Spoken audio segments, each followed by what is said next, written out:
우리가 지난주는 휴강했으니까요. 지난 주일에 시편 2권, 시편 2권의 서론과 또 시편 2권의 제 첫 번째 시편이었던 시편 42편에 대한 서론을 우리 함께 공부했습니다. 그래서 이 서론을 공부하는 중에 우리가 특별히 이 시편 42편 표제에 보게 되면 고라의 자손의 고라의 자손들이 부른 노래라고 표제가 붙어 있었던 것을 우리가 다 알 수 있습니다.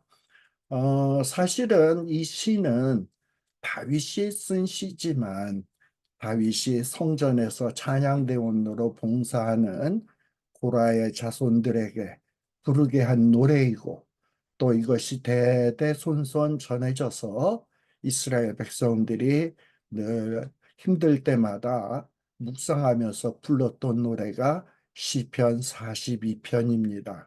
그리고 또 이 시편 42편과 연결된 시편이 시편 43편이에요. 그래서 오늘은 우리가 시편 42편과 시편 43편을 연결해서 우리가 살펴보도록 하겠습니다. 표제에 제가 고라의 자손들하고 나온다 그랬는데 이 고라의 자손들 그리고 이 다윗의 자손은 다윗은 뭔가 공통점이 있습니다.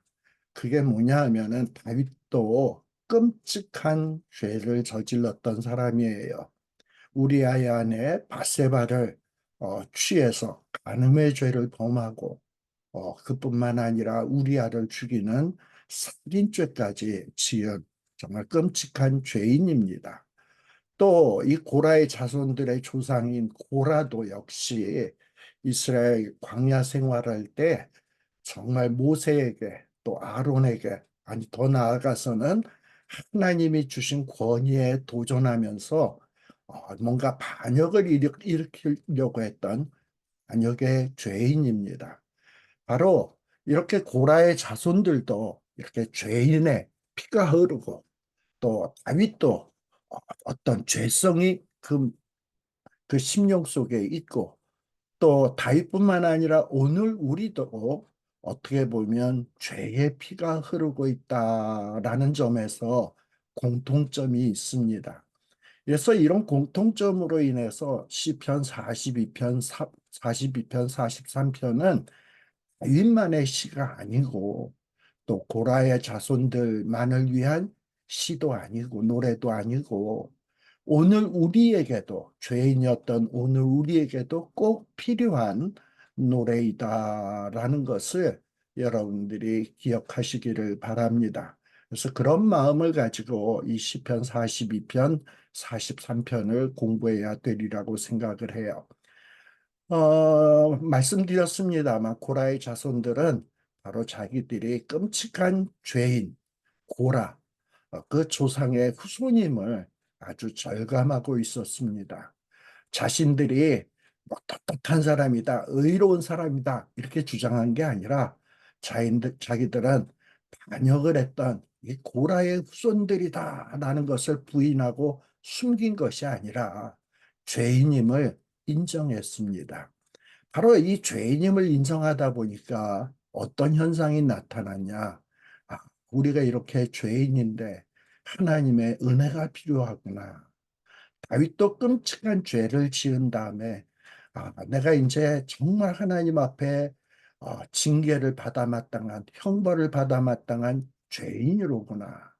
정말 하나님 앞에 용서받고 은혜 받기 위해서는 하나님의 특별한 은혜가 필요한 사람이로구나라는 것을 인식했어요. 이런 인식은 오늘 우리에게도 마찬가지인 겁니다. 그런데 이 고라의 자손들은 본인이 죄인이고 하나님의 은혜가 필요하다라는 이런 인식을 하다 보니까 하나님의 은혜를 받게 되었습니다. 그래서 어떤 은혜를 받았냐 하면 성전에서 이 성전을 위해서 하나님을 위해서 일하는 일꾼이 되었다. 문지기도 했고 성전을 건축할 때에도 힘써 돕는 자들이 되었습니다. 그뿐만 아니라 고라의 자손들은 하나님의 은혜로 하나님의 은혜를 찬양하는 찬송하는 찬양의 직임을 받았습니다. 이러한 신앙생활을 하다 보니까 고라의 자손들은 성전에서 시시때때로 하나님의 놀라운 은혜를 체험했던 것 같아요. 죄가 많은 곳에 은혜가 더하다 그랬잖아. 이렇게 본인이 죄인이고 하나님의 은혜가 필요해. 난 하나님의 은혜가 있어야 돼. 이런 자에게 하나님의 은혜가 임하게 되는 거예요. 그래서 이 고라의 자손들은 하나님의 은혜를 체험했고 또 이렇게 은혜를 체험했던 그 처소인 성전을 정말 몹시 그 성전을 사랑하게 되었던 것입니다. 그래서 이 고라의 자손들 다윗도 그리고 오늘날 우리도 어떤 고백을 하고 있냐? 하나님이여, 정말 우리는 죄인이니까 하나님의 은혜가 필요합니다. 마치 사슴이 시냇물을 찾기에 갈급한 같이 내 혼이 주를 찾기에 갈급하나이다 라는 고백을 합니다. 이런 표현은 은혜를 체험하지 않은 사람에게서는 도저히 나올 수 없는 고백이에요. 은혜를 한번 체험해 봐야 그 은혜가 얼마나 좋은지를 알기 때문에 거기에 대해서 갈급함이 있는 거예요. 시편 84편 1절에도 보면 이 고라의 자손들 또 이렇게 하나님의 백성들은 은혜를 체험했던 하나님의 백성들은 어떤 고백을 하느냐? 만군의 여호와여 주의 장막이 어찌 그리 사랑스러운지요 라는 고백을 하고 있어요. 이렇게 주의 처소에서 장막에서 성소에서 은혜를 체험한 사람은 그 성소를 사랑해요. 근데 오늘날 많은 사람들이 성소에서 물론 은혜를 받기도 하지만 어떤 이들은 거기에서 시험이 들고 상처를 받다 보니까 주의 장막, 성소, 교회 생각하면 어찌 그리 끔찍한지요 라는 고백을 하게 되죠. 이건 참 비극적인 일입니다. 그럴 때 우리가 왜 이렇게 되었는지 다시 한번 말씀을 통해서 우리가 한번 점검해 볼 필요가 있습니다. 시편 84편 10절에도 보면 이 시편에 노래하는 자들은 뭐라고 고백하느냐? 주의 궁정, 다시 말하면 하나님의 성전이겠죠. 주의 궁정에서 한날이 다른 곳에서 첫날보다 나은즉 악인의 장막의 거함보다 내 하나님의 문지기로 있는 것이 좋습니다. 라고 고백하고 있어요. 이것이 어쩌면 다윗의 고백이고 고라의 고백이 아니었는가 생각합니다. 이런 생각을 하다 보니까 저도 이런 고백을 하고 싶어요. 진정 나도 고라의 피, 즉 죄인의 피가 흐르고 있지만 내 속에는 죄성이 정말 옹알이 들고 있지만 그러나 하나님의 은혜를 사모하는 죄인이지만 하나님의 은혜를 사모하는 고라의 자손처럼 되고 싶습니다. 그래서 하나님의 은혜로 비록 죄인이지만 하나님이 맡겨주신다면 하나님의 성전의 문지기이든 때로는 냄비에 음식들을 성도들을 위하여 음식을 지지고 볶고 하는 자이든 또 하나님의 공동체를 위하여 기도하는 사람이든 또 공동체의 예배를 위해서 찬송하는 사람이든 이렇게 주의 나라를 위하는 일꾼이 되고 싶습니다. 라는 이런 고라의 자손의 소원이 나의 소원이 되었으면 좋겠다라는 생각을 합니다. 주님께서 주시는 분량을 따라서 이제는 다시는 죄의 길, 거역의 길, 반역의 길을 과감히 거절하고 이제는 다만 주님의 나라와 하나님의 성전을 건축하는 길을 가는 그런 자가 되기를 다시 한번 깊이 간구해 보게 됩니다. 이러한 마음이 저와 여러분의 마음이었으면 좋겠다라는 생각을 해보면서 우리가 시편 42편의 내용을 공부하도록 하겠습니다. 이 시편 42편에 지난 시간에는 서론을 했습니다만 오늘 좀 꼼꼼하게 살피도록 하겠습니다. 이 시편 42편의 이 노래는 어떤 이 다윗의 개인적인 기도와 또 다윗이 힘들 때 내가 왜 이렇게 힘들지? 뭐가 문제지? 이런 것을 묵상하는 것으로 구성되어 있습니다. 또한 이 시편 42편을 가만 보다 보면 이 시편 기자, 이 다윗의 감정의 변화, 정서적 변화가 잘 드러나고 있어요. 이 구조를 보면 알아요. 제가 시편 42편을 한번 읽어보도록 하겠습니다. 시편 42편은 크게 두 개의 연으로 되어 있어요. 어, 여기 제일 밑에 줄에 보면 5절에 보면 내 영혼아 내가 어찌하여 낙심하며 어찌하여 내 속에서 불안하여 하는고 너는 하나님을 바라라. 나는 그가 나타나 도우심으로 말미암아 내 하나님을 여전히 찬송하리로다. 이게 한 연에 끝날 때 나오는 후렴구 같아요. 또 후반부에 마지막 시편 42편 제일 마지막 절에도 보면 이 5절과 똑같은 말씀이 나와요. 그리고 또 시편 43편에도 제일 마지막 절에 보면 내 영혼아 내가 어찌하여 낙심하며 이 말이 또 똑같이 나와요. 그래서 크게 시편 42편과 43편은 크게 세 개의 연으로 만들어진 시다라고 생각하면 되겠습니다. 그러면 첫 번째 연은 어떤 내용으로 기록되어 있냐? 처음에는 이 다윗이 어떤 고난 중에 있으면서 정말 하나님의 은혜를 쭉 갈망하는 이런 모습이 나타납니다. 그리고 두 번째는 3절, 4절인데요. 현재 그 다윗이 당하고 있는 그 고통, 그리고 이전에 좋았던 때에 대한 기억, 이걸 서로 대비하면서 현재의 고통이 얼마나 정말 자신에게 고통스러운지를 고백하고 있습니다. 그러면서 이런 고백 속에서 깨달음을 얻죠. 그러면서 자기를 향하여 명령을 합니다. 그래서 자기를 위로하기 시작하고 자기에게 소망을 주는 이런 말씀을 외치게 됩니다. 그렇게 해서 요 세 개의 단락으로 기록되어 있어요. 먼저 서론적 단락은 하나님을 향한 갈망이에요. 다윗이 고통 중에 하나님의 은혜를 갈망하는 모습입니다. 보세요. 1절에 보면 하나님이여 사슴이 시냇물을 찾기에 갈급함 같이 내 영혼이 주를 찾기에 갈급하나이다. 내 영혼이 하나님 곧 살아계신 하나님을 갈망하나니 내가 어느 때에 나아가서 하나님의 얼굴을 배울까. 그리고 이제 이 두 번째 단락은 다윗이 현재 당하는 그 고통을 기록하고 있어요. 내 주변의 사람들이 종일 내게 하는 말이 내 하나님이 어디 있느냐 하오니 내 눈물이 주야로 내 음식이 되었도다. 내가 전에 성의를 지키는 무리와 동행하여 기쁨과 감사의 소리를 지르며 그들을 하나님의 집으로 인도하였던 것을 기억하고 내 영혼이 상하는도다. 그 다음에 이런 확신 가운데 이렇게 묵상을 하다 보니까 깨달음을 얻었어요. 그러면서 낙심만 내가 하고 이렇게 절망 가운데 있을 것이 아니라 정신 차리자. 그러면서 자기 영혼에게 명령을 하는 거예요. 그것이 바로 5절입니다. 내 영혼아, 내가 어찌하여 낙심하며 어찌하여 내 속에서 불안해 하는고.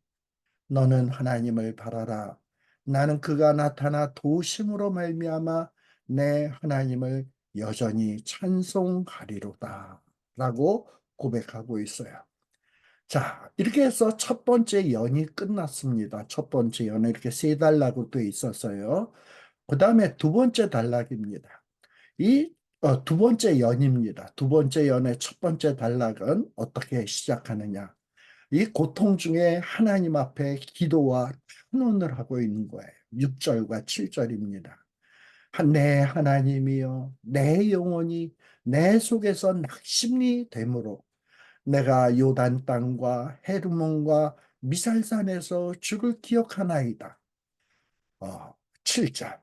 주의 폭포 소리에 깊은 바다가 서로 부르며 주의 모든 파도와 물결이 나를 덮었나이다.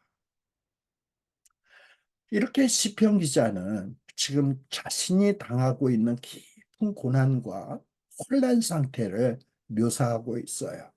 그 다음에 어, 두 번째 단락은 하나님의 사랑을 묵상하기 시작하는 거예요. 하나님이 그동안 베풀어 주셨던 인애, 그 사랑을 묵상하면서 그리고 하나님이 구원해 주실 것을 소망하고 있습니다. 낮에는 여호와께서 그의 인자하심을 베푸시고 밤에는 그의 찬송이 내게 있어 생명의 하나님께 기도하리로다. 이렇게 하나님의 과거에 베풀어 주셨던 그리고 지금까지 베풀어 주셨던 인자하심 그리고 그동안 지금까지 밤낮으로 하나님이 보호해 주셨던 그런 것을 이 언약에 근거해서 기억하면서 다시금 힘을 얻어서 생명을 살려주실 수 있는 하나님 앞에 기도하고 있는 모습이에요. 이것이 8절입니다. 그리고 이제 세 번째 여는 43편의 마지막 세 번째 단락은 어, 현식과 질문을 합니다. 힘들다 보니까 하나님 앞에 물어보는 거야. 나 왜 이렇게 고통스러워야 되는가? 그래서 9절에 보면 내 반석이신 하나님께 말하기를 어찌하여 나를 잊으셨나이까? 내가 어찌하여 원수의 압제로 말미암아 슬프게 다니니까 하리로다. 어, 내 뼈를 찌르는 칼같이 내 대적이 나를 비방하여 늘 내게 말하기를 내 하나님이 어디 있느냐 하도다. 이렇게 다윗은 하나님은 분명히 나의 반석인데 지금 상황을 보니까 하나님이 자기를 잊은 것 같아. 그래서 이 원수들이 정말 자기를 대적하는 자들이 막 압제하고 괴롭히는 거야. 그래서 슬픔 가운데 지내야 한단 말이에요. 이게 이해가 안 되는 거야. 비록 죄인이지만 과거에 하나님이 나의 반석이었는데 나를 버렸나? 그리고 대적들이 뼈를 찌르는 칼같이 막 비방을 한다 이 말이죠. 너는 하나님이 버렸어. 하나님이 너의 반석이라고 웃기지 마. 너의 하나님이 어디 있어? 있다면 너를 이렇게 내버려 둘 수 있는 거야. 막 조롱을 하는 거예요. 이런 대적들의 비방이 시편의 기자에게는 큰 고통을 주고 있는 거예요. 근데 이렇게 하나님 앞에서 그래도 씨름하면서 기도하면서 묵상을 하다 보니까 뭔가 마음속에 깨달음이 오기 시작해. 그러면서 자기 영혼에 대해서 위로하기 시작하고 그리고 구원의 하나님에 대해서 소망을 두기 시작하는 거예요. 그것이 바로 11절입니다. 두 번째 연의 후렴구죠. 내 영혼아 내가 어찌하여 낙심하며 어찌하여 내 속에서 불안해하는가. 너는 하나님을 바라라. 나는 그가 나타나 도우심으로 말미암아 내 하나님을 여전히 찬송하리로다. 이렇게 힘든 가운데도 다윗은 기도하면서 하나님의 언약을 기억하면서 묵상하면서 다시 한번 자기 자신에게 야, 낙심하지 말고 하나님 바라봐. 그리고 구원의 하나님께 소망을 두어. 그리고 그렇게 되면 너는 아마 찬송하게 될 거야. 그리고 찬송해야 돼 하는 이런 결심을 재확인하는 내용으로 이 시편 43편이 끝이 나게 됩니다. 대략적으로 이 흐름을 살펴봤어요. 자, 그러면 좀 더 구체적으로 이 시편 43편의 내용을 각 절을 한번 살펴보도록 하겠습니다. 특별히 1절에 보면 다윗은 하나님의 이름을 부르고 있어요. 하나님이여, 하나님이여. 힘들면 하나님을 찾아 나가야 돼. 그런데 지금 다윗은 자기를 뭐라고 표현하느냐? 사슴에다 비유하고 있어요. 근데 이 원문 성경에 보면 이 사슴은 숫사슴이에요. 숫사슴. 근데 이 숫사슴이 얼마나 힘이 셉니까? 그런데 못 먹고 그리고 물도 못 마시고 갈급해 하다 보면 뭐 어쩔 수 없어. 암만 힘이 센 숫쇠도 비틀비틀거리고 입에 개거품을 물 수밖에 없어요. 바로 그런 상태예요. 그런 상태에서 이런 사슴이 정말 갈급해서 시냇물을 찾기에 갈급한 같이 이 다윗의 영혼이 주를 찾기에 갈급하다라고 이야기하고 있어요. 특별히 이 갈급하다라는 말은 히브리어로 아라그라는 말을 써요. 근데 이 아라그라는 갈급이라는 단어가 요엘서 1장 20절에 또 나오는데 우리가 요엘서에 보면은 뭐 황충이가 나오고 뭐 메뚜기가 나오고 그래서 뭐 다 뜯어먹고 그냥 폐허가 되는 모습 아시죠? 근데 그럴 때에 모든 이런 푸른 초장, 열매들 이런 것들이 다 말라버렸을 때 들짐승들이 어떠냐? 먹을 것이 없다 보니까 굶주려 가지고 들짐승들도 자기를 창조하신 하나님, 주를 향하여 막 헐떡거린단 말이야. 헐떡거리, 막 숨이 넘어갈 정도로 헐떡거리면서 하나님 앞에 도움을 요청하는 거예요. 왜? 시내가 다 말랐고, 들의 풀이 불에 다 타버리다 보니까 먹을 게 없어. 그래서 지쳐가지고 들짐승도 하나님 앞에서 헐떡거리는 모습이에요. 바로 이 헐떡거리는 모습으로 하나님을 찾고 있는 거예요. 누가? 다윗이. 아마 고라의 자손도 그랬는지 몰라요. 또 오늘날 우리도 힘들면 그런 모습을 보일지도 몰라요. 여러분, 여러분과 제가 이 인생길을 살아가면서 그렇게 나 정말 하나님의 은혜가 필요해요. 하나님 도와주셔야 돼요. 이러면서 하나님 앞에서 숨 넘어갈 듯이 헐떡거리면서 말도 잘못해서 하나님이여, 하나님이여 부르짖어 본 적이 있는가요? 예. 자, 이렇게 되기 위해서는 우리의 상태가 얼마나 비참한지를 알아야 돼요. 이렇게 주를 찾기 위해서는 내 자신이 얼마나 끔찍한 죄인인지, 하나님의 은혜가 없이는 도저히 소생될 수 없는 죄인이라는 사실을 인식할 인식할 필요가 있습니다. 인식을 해야 돼요. 근데 이런 인식이 없다 보면 하나님을 부르지를 않아. 배가 불렀어. 움직이질 않았어. 그러다 보니까 뭐 살만해.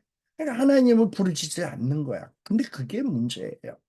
사도 바울도 자신을 곰곰이 생각해 보니 내 안에 두 가지 모습이 있는데 하나는 죄의 법에 지배받는, 하나는 하나님의 법을 사모하는 이런 두 가지 모습이 있는데 자꾸 자기가 죄 아래로 끌려가는 것을 보는 거야. 근데 도저히 거기에서 벗어나고 싶은데 자기의 힘으로 안 돼. 그러다 보니 바울이 뭐라고 얘기합니까? 오호라 나는 공고한 자로다. 누가 이 나를 이 사망의 몸에서 건져내랴. 라는 이런 깊은 한식이 있었습니다. 바로 이것이 신앙의 출발점이에요. 우리도 우리 자신이 얼마나 비참한지, 비참한 죄인인지를 깨닫는 것이 이 신앙의 출발점이라는 사실을 잊지 않으셔야 합니다. 그리고 자신의 힘으로는 도저히 죄의 문제를 해결할 수 없고 자신의 문제들을 해결할 수 없고 이 문제는 돈도 아니고 권력도 아니고 오로지 하나님만이 해결할 수 있다는 것을 절감해야 돼요. 그래야 하나님이요 하고 부르짖게 되는 거야. 숨 넘어가는 사슴처럼 부르짖게 되는 거예요. 여러분, 죄 문제, 우리의 비참한 문제의 해결은 돈 있다고 해결되는 게 아니고요. 권력 있다고 해결되는 것이 아니고요. 맛있는 거 먹는다고 좋은 집에서 산다고 그리고 멋진 차를 타고 다닌다고 해결될 문제가 아닙니다.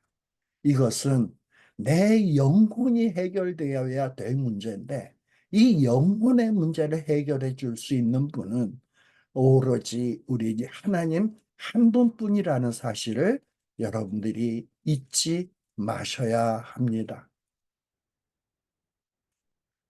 자, 그래서 제가 지난 시간에도 말씀드렸습니다만 목마른 사슴이 시냇물을 찾기에 갈급한 같이 이 모습은 뭐 이쁜 아름답게 생긴 암사슴이 사뿐사뿐 걸어서 아 목마르다.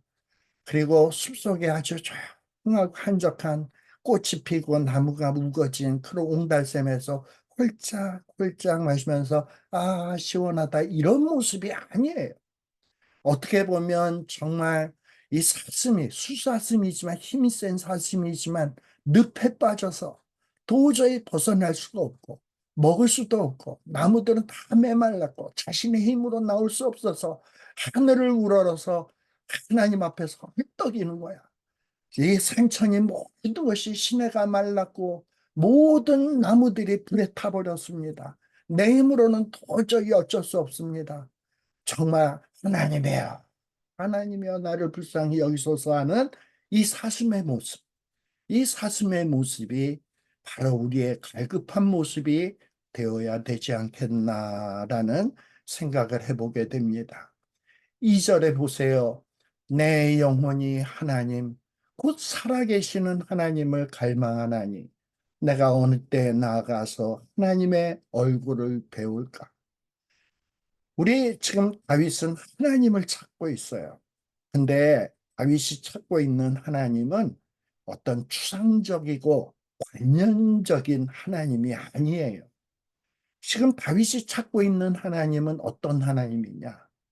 비록 비참하지만 죄인이지만 다윗의 속속들이를 불꽃 같은 눈동자로 감찰하시고 또 이 다윗이 지쳐서 허덕허덕거리면서 작은 신음소리로 하나님 살려주세요 하는 그 작은 신음소리에도 귀 기울이시는 지금도 살아계신 그 하나님을 향한 부르짖음이에요.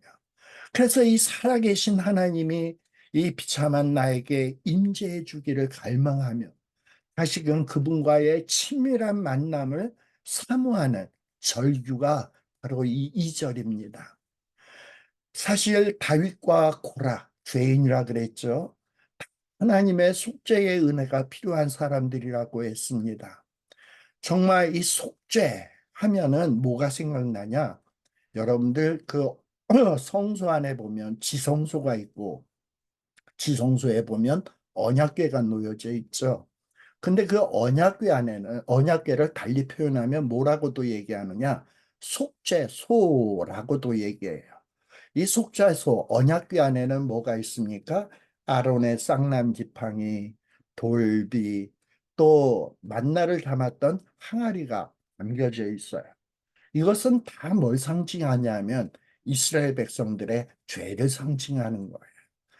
모세가 하나님의 언약의 율법을 받으러 올라갔을 때 이스라엘 백성들은 금송아지를 섬기면서 우상 숭배의 죄를 지었어요. 그래서 하나님의 백성으로서 하나님과의 언약의 관계를 깨버렸단 말이야. 그래서 이 돌비를 모세가 내려와서 산 위에서 내려와서 돌비를 확 깨뜨려 버린 거야. 너희와 하나님 사이에 이 언약의 관계는 깨졌다. 이것을 상징하는 것이 돌비입니다. 그 다음에 만나를 담았던 항아리. 이건 뭘 상징하냐? 이스라엘 백성들이 광야 생활하면서 줄이고 배고프다 보니까 우리가 애굽 땅에서는 배불리 먹었는데 이 광야에 나와서 맨날 그냥 이렇게 줄이고 목마르고 그리고 기껏 먹어봐야 이 만나 이 바쁜 음식만 계속 먹는구나. 아침에는 만나찜, 점심에는 만나볶음, 그다음에 뭐 저녁에는 만나죽. 그 만자만 들어도 그냥 막 그냥 구역질이나. 그러면서 하나님 앞에 원망했던 그 모습을 상징하는 것이 만나를 담았던 항아리예요. 그리고 아론의 쌍난 지팡이는 뭡니까? 아까도 얘기했습니다만 고라의 자손들이 왜 아론만 제사장이고 왜 모세만 지도자 노릇을 하느냐? 우리도 레위 지파고 우리도 고핫 자손이고 우리도 이렇게 성소에서 일하는 사람들인데 왜 저들만 저렇게 지도자 노릇을 하고 우리는 따까리 노릇만 하냐? 이러면서 권위에 도전하고 그리고 르벤 지파 사람들과 힘을 합해서 반역을 도모했던 거예요. 바로 이 아론의 그런데 그때 하나님께서는 내가 누가 지도자인지 밝히 보여주겠다. 각각 족속대로 지팡이 갖고 와라. 근데 누구의 지팡이에 싹이 나게 했습니까? 아론의 지팡이에 싹이 났던 거예요. 그래서 하나님이 권위를 주신, 지도자의 권위를 주신 자는 아론이다. 바로 이렇게 하나님의 주신 권위에 너희는 도전하는 거다. 하는 거라는 것을 보여주기 위해서 아론의 지팡이에 싹이 나게 했어요. 그래서 이 속죄소 안에 담겨져 있는 항아리, 돌비, 그리고 아론의 쌍난 지팡이는 뭘 상징하는 거냐?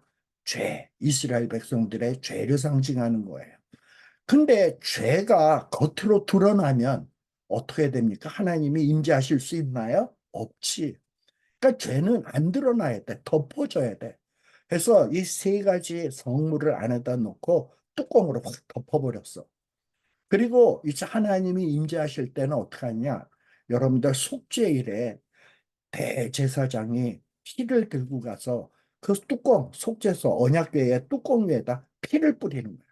뚜껑 덮었는데 또 피로 또 한 번 덮어버리는 거야.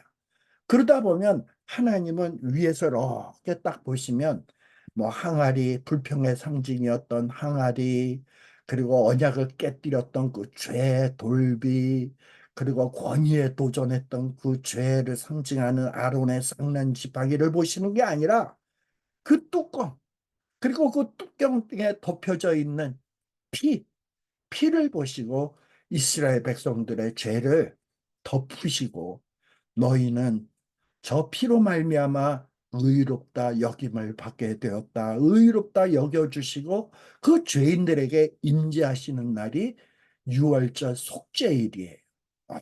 그래서 이 속죄소에 뿌려지는 그 피가 오늘날 우리에게도 필요한 거예요. 아마도 성소에서 봉사했던 고라의 자손들, 그리고 하나님 앞에 범죄했었던 다윗, 이 성소에 나갈 때마다, 특별히 지성소에 나갈 때마다, 아, 내가 하나님 앞에 끔찍한 죄를 저질렀지. 그런데 하나님이 그 죄를 덮어주시고, 또 그리스도의 피로 덮어주시고, 그리고 나를 의롭다 여겨주시고, 나에게 이렇게 임재해 주시는구나 하는 은혜를 체험했던 거예요.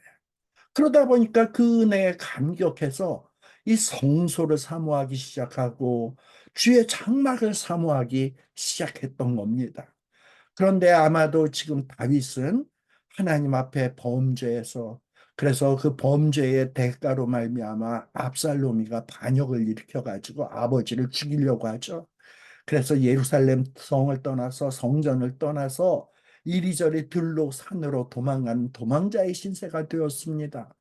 그러면서 과거에는 이렇게 하나님의 성전에 나가서 내가 하나님의 속죄의 은혜도 받았는데 이제 이렇게 쫓겨다니는 상황에서 내가 이제 어느 때에 나가서 지금 하나님의 얼굴을 배울 수 있을까? 라는 이런 생각이 드는 거예요. 특별히 여기에 어느 때에 나아가서 하나님 앞에 배운다라는 것은 단순히 우리가 하나님 앞에 딱 나가서 하나님 앞에 내 얼굴을 딱 보여주는 게 아니라 이것은 뭐랑 관련된 거냐면 6월, 속죄일에 대제사장이 하나님을 배우러 가는 거야. 근데 배우러 갈 때 뭘 들고 갔다? 어린 양의 피를 들고 가가지고 그 피를 언약의 그 범죄의 덩어리들이 세 덩어리가 있었던 그 안에다 피를 뿌리는 거죠. 피로 덮어버리는 거예요. 그래서 피로 덮게 되면 하나님의 임재가 성막에 임하게 되는 거예요. 바로 그것을 보여주는 말이 하나님 앞에 배운다라는 말이에요. 과거에 대제사장이 하나님 앞에 나아갈 때는 그냥 대제사장이 나가서 나 왔어요 이렇게 보여주는 게 아니야. 피를 들고 나가야 돼. 그 피를 들고 나가서 그 언약 속죄소에 뚜껑 위에 피를 붓게 되면 하나님이 그때 이렇게 임재할 때 그래서 하나님과 이스라엘 백성이 만나게 될 때의 표현을 이야기하고 있는 겁니다.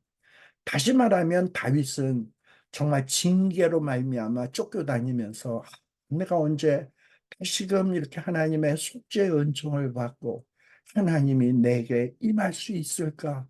하나님의 임재가 나에게 임할 수 있을까? 하는 것을 사모하는 표현이 바로 내가 어느 때에 나아가서 하나님의 얼굴을 배울까라는 말이에요. 이렇게 은혜의 하나님의 임재를 갈망하는 표현입니다. 제가 이 부분을 묵상을 하다 보니까 스페송이 생각이 났어요. 그래서 한번 이게 소리가 안 나나? 잠깐만요. 어,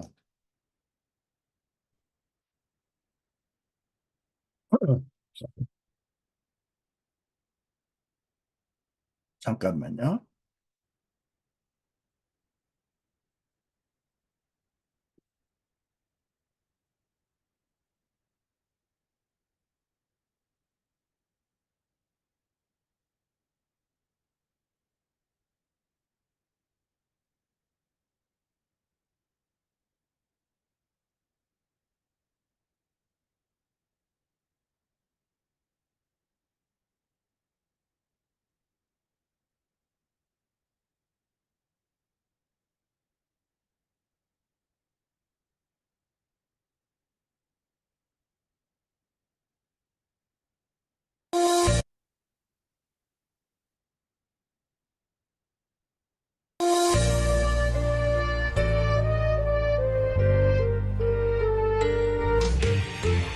지금까지의 내용을 한번 생각하면서 이 가스펠성을 한번 들어보시기 바랍니다.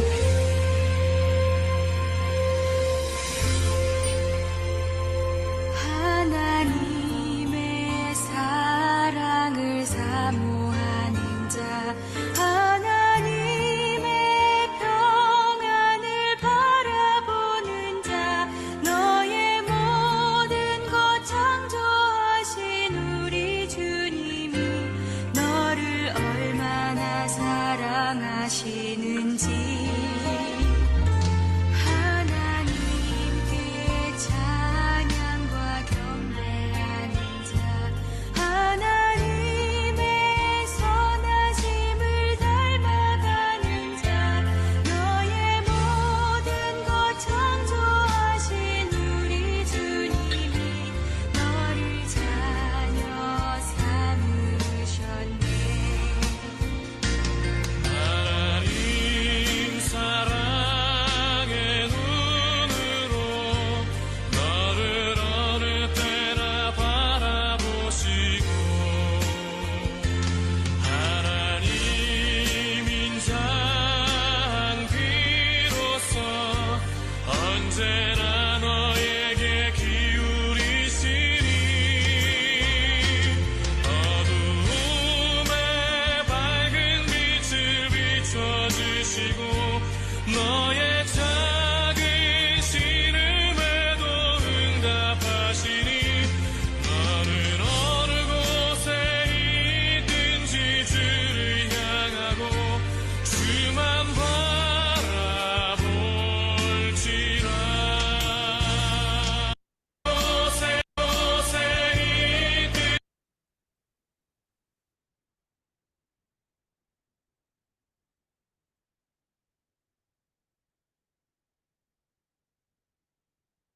사실요, 우리가 힘들고 어려울 때 우리는 늘 이런 생각을 하기가 쉬워요. 하나님이 나를 버렸나?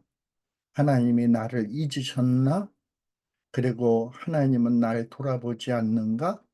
이런 생각이 들 때가 있어요. 근데 사실은 그렇지 않습니다. 그건 자기가 잘못 생각하고 있는 거야. 하나님은 언제든지 우리가 죄인이라 할지라도 보잘것없다 할지라도 우리를 향하여 불꽃 같은 눈동자를 향하고 계시고 하나님의 인자하심을 베풀고 있는 거예요. 그래서 우리가 힘들 때 자꾸 자기가 그냥 잘못 생각해서 하나님이 날 버렸어. 나는 버린 자식이야. 그리고 나는 진짜 이제 뭐 나는 끝장이야. 이럴 게 아니라 힘들 때 있으면 나를 도와줄 수 있고 나에게 은혜를 베풀어 줄 수 있는 주님을 바라봐야 된다. 바로 이 주님은 어떤 하나님이냐? 살아계신 하나님이다. 돌아가신 분이 아니다. 추상적이고 관념적인 하나님이 아니라 지금 살아계셔서 나의 작은 신음소리에도 귀 기울이시는 하나님이라는 것을 기억하면서 아까 그 사슴의 모습처럼 비록 소리가 안 나오다 헉헉거리면서 하나님, 나 좀 도와주세요. 하나님만이 나의 도움이세요 하고 하나님 앞에 부르짖어야 됩니다. 이런 하나님의 은혜, 하나님의 임재에 대한 갈망이 참으로 필요하다라는 것을 말씀드려 봅니다. 그리고 또 제가 아까 속죄일에 그 언약궤 위에다가 피를 뿌린다라는 거 말씀드렸죠. 그것도 역시 가스펠송이 생각이 나더라고요. 그래서 그 가스펠송에 보면 어떤 내용이 있었냐, 우리 보면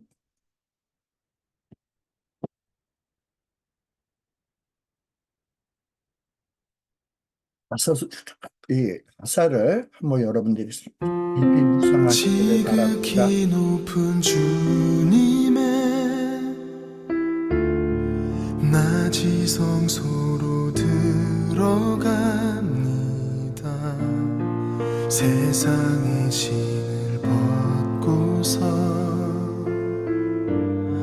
주 보좌 앞에 엎드리리. 내 주를 향한 사랑과 그 신뢰가 사그러져 갈 때 하늘로부터 이곳에 장막이 덮이네. 이곳을 덮으소서. 이곳을 비추소서. 내 안에 무너졌던 모든 소망 다 회복하리니. 이곳을 지나소서. 이곳을 만지소서. 우리가 세상을 살아가면서 뭔가 죄를 짓고 더러운 신발을 신고 더러운 것으로 다녔던 사람들입니다. 그러다 보면 하나님은 우리를 정신 차리라고 우리를 징계할 수가 있어요. 그때 징계를 받을 때에 우리는 어찌 해야 하냐, 하나님을 바라보면서 하나님 앞에 나아가야 됩니다. 특별히 주님의 지성소로 가야 됩니다. 그리고 지성소에 가서 죄의 신, 세상의 신을 다 벗어버리고 주님의 은혜를 사모하면서 그 보좌 앞에 엎드려야 합니다. 그리고 정말 나는 하나님이 너무지 않으시고 난 버림받지 않았다, 이런 모든 죄인을 하나님이 은혜를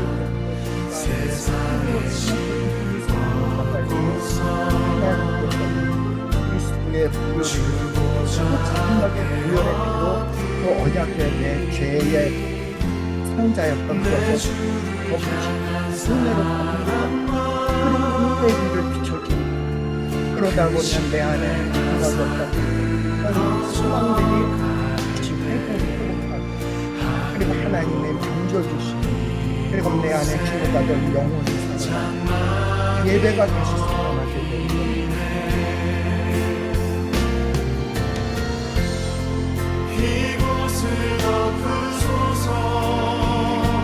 그래서 우리가 경주에 가서 예배를 드리고 이런 은혜를 추구할 수 있어야 됩니다. 은혜에 보면 내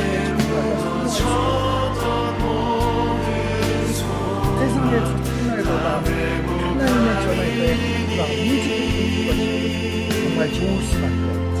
이런 고백이 우리에게 있어야 합니다. 그것이 기대가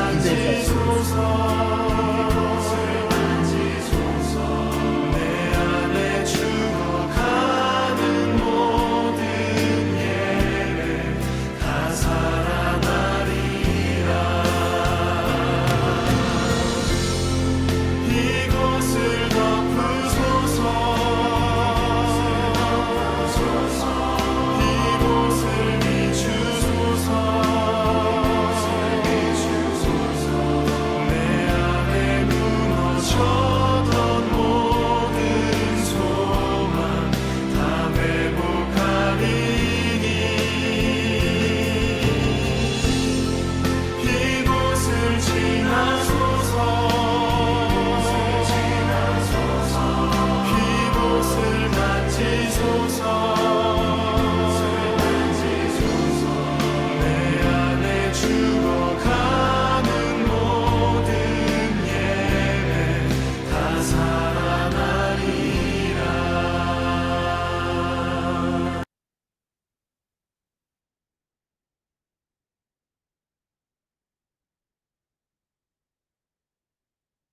바로 이 고라의 자손들은 성소에 들어갈 때마다 뭘 생각했겠습니까? 그 속죄소, 언약궤를 바라다 보면서 저 안에 아론의 쌍난 지팡이 들었는데 우리의 조상 고라가 하나님 앞에 반역의 죄를 저질렀지. 그리고 우리는 반역자의 후손이지. 그런데 하나님께서 예수 그리스도를 보내서 그 피로 우리를 덮어주셔서 우리를 이 성소에서 일할 수 있는 일꾼 삼아 주시고 우리에게 은혜로 임재하여 주시고 우리와 함께 해 주시는 것을 생각하면서 얼마나 그 은혜에 감격을 했을까요? 바로 예배란 그런 겁니다. 성소에 가는 것은 바로 이러한 것을 체험하는 것이 예배다라는 것입니다. 자, 그리고 이 다윗은 이렇게 하나님 앞에 내가 지금 힘들어요. 이런 은혜를 베풀어 줘서 회복시켜 줬으면 좋겠어요라고 고백을 한 다음에 이제 지금 이 현재 당하는 그 고통에 대해서 하나님 앞에 탄원하고 있어요. 그리고 현재 당하는 고통, 그런데 과거의 하나님과 좋은 기억들을 떠올리면서 대비하고 있는 것이 3절과 4절의 내용이에요. 다윗은 지금 어떤 고통을 하나님 앞에 토로하고 있냐? 정말 주변의 사람들로부터 조롱과 그리고 비난을 받고 있어요. 사람들이 종일 내게 하는 말이 "내 하나님이 어디 있느냐." 야, 정말 하도 하도 못났으면 자식에게 배반당해서 왕좌에서 쫓겨나서 홈리스처럼 머리를 풀어 헤치고 눈물을 뚝뚝 흘리면서 미친 영감처럼 이렇게 도망다니냐? 뭐 네가 하나님의 자녀라고? 무슨 하나님의 자녀가 있다우냐? 이 모습이냐? 너네 집안이 어떻게 하나님을 섬기는 집안이라고 할 수 있느냐? 막 조롱을 하는 거야. 심의 같은 자는 나가서 되져라 가거라 가거라 막 하는 거야. 그런 소리를 듣다 보니까 맞아 맞아 난 진짜 죄인이지. 그러다 보니 눈물이 눈에서 취하로 막 뚝뚝뚝뚝 떨어지는 거야. 오죽했으면 눈물이 취하로 내 음식이 되었다. 라고 고백하겠습니까? 그런데 이렇게 다윗의 주변에 있었던 사람, 다윗에게 아부했었던 사람들이 다윗을 조롱할 때 내 하나님이 어디 있느냐? 라는 이 질문에는 어떤 이 전제가 있냐면 하나님은 계시지 않는다. 설사 계시다 하더라도 다윗을 도울 힘이 없다. 그리고 하나님은 자기 자녀들에게 고통에 무관심한 분이라는 이런 우매한 지식이 전제되어 있는 거예요.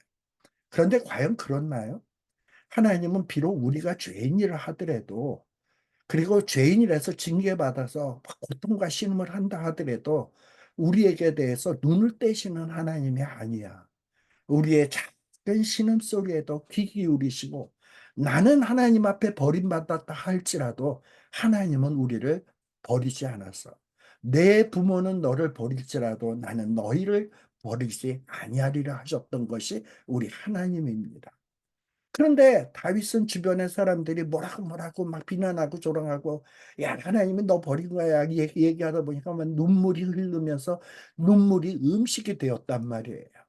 이 내 눈물이 내 음식이 되었도다라는 말은 하이타리 디마티 레헴이라는 말인데 이 히브리어를 배열 순서를 따라서 직역을 하면 나의 눈물이 나에게 빵이 되었다라는 말이에요.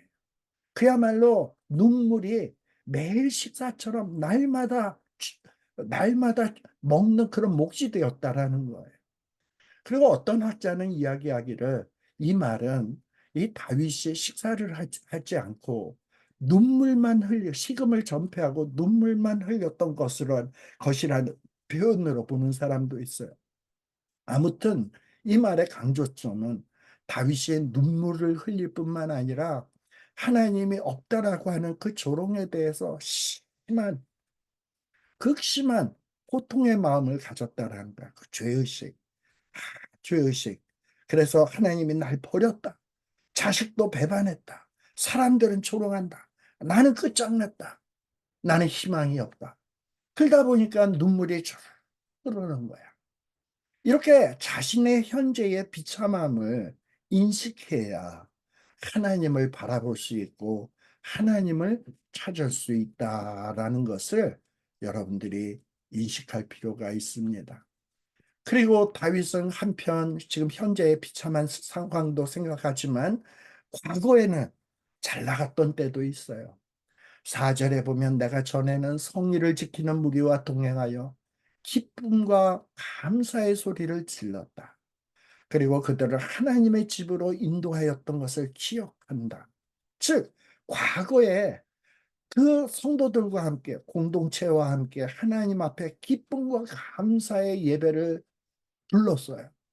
다시 말하면 언약궤에 피가 덮이는 모습을 보면서 하나님이 우리의 죄를 덮으시는구나. 그리고 우리를 의롭다 여겨주시는구나. 죄인이 우리에게 이렇게 인재하여 주시는구나. 그 감격의 찬양을 부르며 감사의 기도를 드렸던 그 모습이 생각납니다. 그리고 그런 은혜를 성도들에게 막 가르치면서 너희도 이런 하나님의 은혜를 체험해봐 이러면서 많은 사람들을 하나님의 집으로 인도했던 것을 기억하다 보니까 그러면서 이 현재 상황을 생각하다 보니까 이게 서로 대비가 되다 보니까 더욱더 마음이 상하는 거예요. 바로 이것이 4절이 말씀하는 거예요.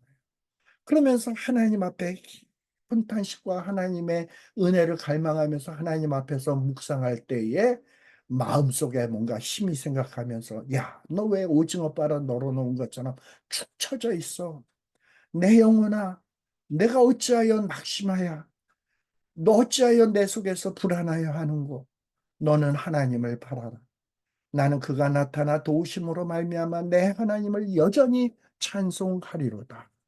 내가 어찌하여 낭망하며 라는 말은 마흐티스토하히라는 말인데 직역을 하면 이런 뜻이에요.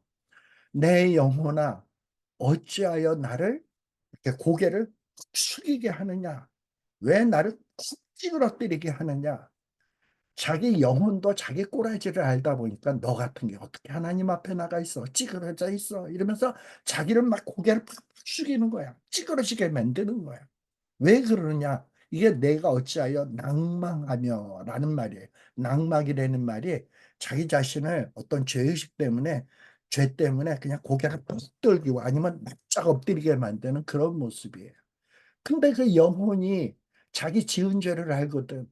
그러다 보니까 너 같은 게 뭐 어떻게 하나님 앞에 나가 찌그러져 있어. 이러고서는 그거를 힐책하고 있는 말이 내 영혼아 어찌하여 나를 막 이렇게 찌그러뜨리게 하고 있느냐.